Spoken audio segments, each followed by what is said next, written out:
With these types of transactions, it's the norm for the seller to enter into some kind of long-term arrangement with the buyer with respect to either services that will depend on use of the assets being sold, or even direct use of those assets on an ongoing basis.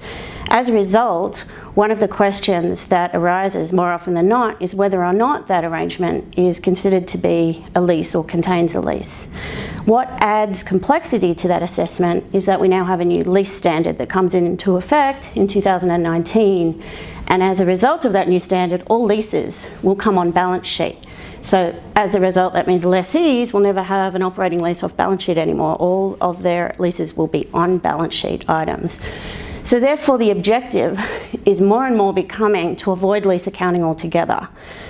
Under the new standard, which tends to be the focus of a lot of transactions because the arrangements are so long term and will be in effect in 2019 when the new standard comes into effect, the focus is normally on two things.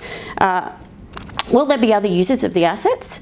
If there are, then you are most likely to be able to avoid lease accounting. If you don't pass that test, then the second test is focused on who controls the operation of the asset.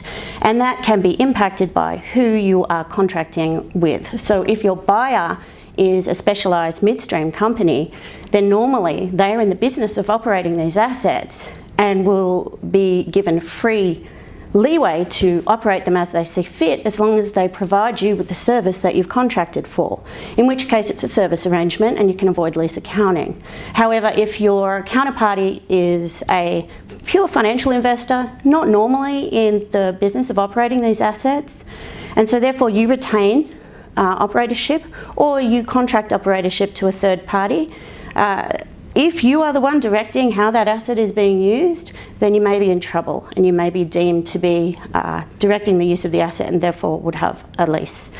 So significant judgment involved, a lot to think about given that there is a current standard and a new standard, and you'll need to consider all the facts and circumstances in your assessment.